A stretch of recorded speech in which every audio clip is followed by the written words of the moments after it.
મારી યુટ્યુબ ચેનલમાં આપ સૌનું સ્વાગત છે। હું હર્ષાબેન કટકિયા। આજે આપણે બનાવવાના છીએ ચટપટા ટમેટો રાઈસ। એને હવે આપણે છે ને ભાત ચાઈન કરવા હોય તો બાફી લેવાના, નકર વધેલા ભાતના પણ બની શકે છે। તો આજ આપણે ભાત એક થાળી મોટું કચોરું ભરેલા છે, છોકરા હાટું અત્યારે નાસ્તામાં બનાવી દેવા। તો હવે તમે જોઈ શકો છો, એને માટે આપણે ડુંગળી, ટમેટું, કોથમીર, મીઠો લીમડો, મરચાં, આદુ લસણની પેસ્ટ અને ગરમ મસાલો અને રૂટિંગ મસાલા। તો હાલો હવે આપણે ચાલુ કરીશું। આપણે ગેસ ચાલુ કરીશું અને એની ઉપર કઢાઈ મૂકીશું। એમાં આપણે તેલ નાખીશું।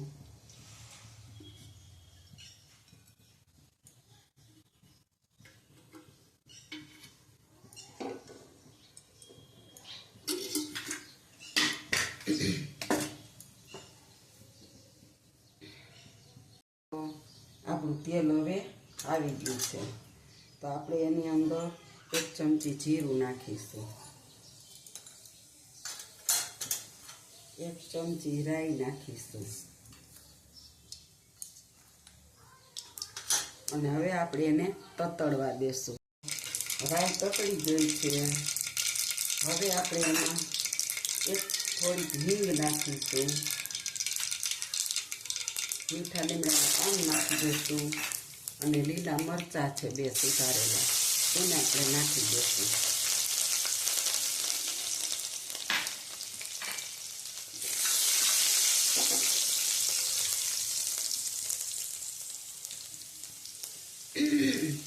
હવે આપણે આમાં ડુંગળી નાખવાની છે,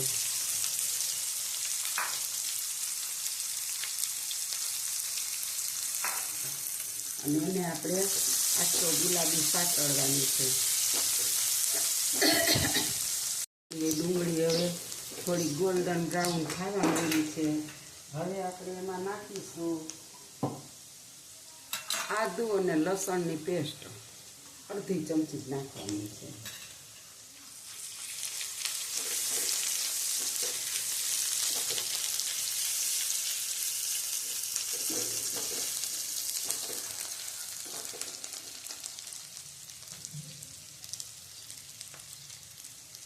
હવે આપણે એમાં નાખી દઈશું ટમેટા, જેના સુધારેલા છે 3 નાના નાના ટમેટા, એ નાખી દઈશું।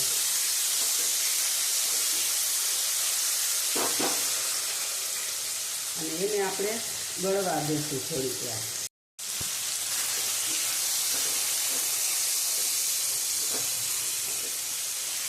આ ટમેટાને આપણે સાવ ગળી જવા દેવાના।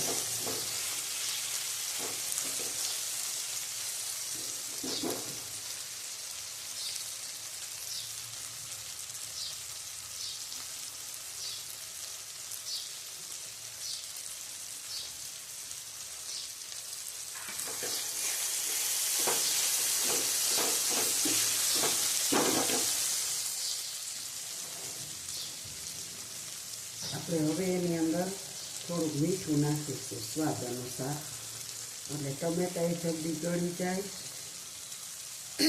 પછી જોશે તો વધારે નાખીશું અને તેલ છૂટું પડે ને ત્યાં સુધી આપણે આને કાપી દેવાનું।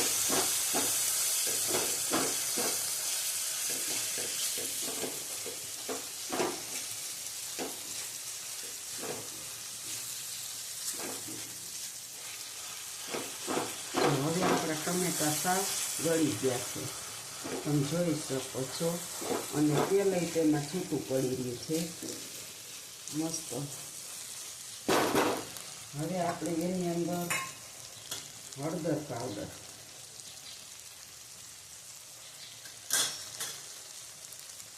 આ ધાણા જીરું પાવડર,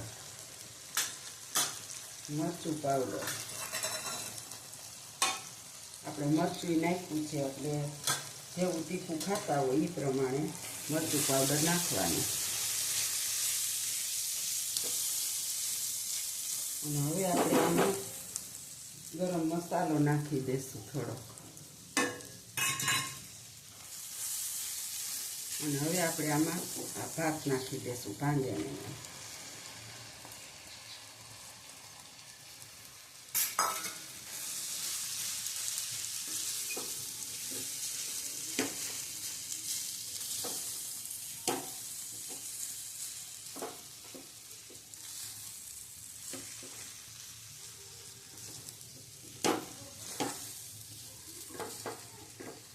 જો આપણો ભાતનો દાણો એક પણ ભાંગ્યો નથી અને આ પોચા તાવીથેથી આપણે એને બનાવ્યો છે એટલે આપણા ભાત બનીને રેડી થઈ ગયા છે. ટમેટો રાઈસ તમે જોઈ શકો છો, બહુ મસ્ત લાગે. ને તો છોકરાઓને ભાત એમ કે બપોરે કરી તો કે વધારે કરજો, રાતે હવે બનાવી દેજો. આપણા ભાત થઈ ગયા છે હવે તમે જોઈ શકો છો મસ્ત રીતે. અને હવે આપણે ગેસને બંધ કરી દઈશું. જો આપણો ભાતનો દાણો એક પણ ભાંગ્યો નથી અને બધું મસ્ત મિક્સ થઈ ગયું છે. અને હવે આપણે આની ઉપર કોથમીર છાંટવાની છે. જો હવે આપણે આને સજાવવા માટે કોથમીર છાંટી દઈશું, લીલા ધાણા ભાજી તમે જોઈ શકો છો. અને આપણા હવે આ ટમેટો રાઈસ બની ગયા છે, ચટપટા ટમેટો રાઈસ બની ગયા છે. તો જો તમને મારી આ રેસીપી સારી લાગે તો લાઈક કરજો, શેર કરજો, બે લાઈક બટન દબાવવાનું ભૂલતા નહીં. આવજો. જય બાબા સ્વામી, જય ગુરુદેવ. અને તમે બનાવો પછી કેવા લાગે તો કોમેન્ટમાં લખજો કે સારા લાગ્યા કે નહીં. આવજો. જય બાબા સ્વામી, જય ગુરુદેવ.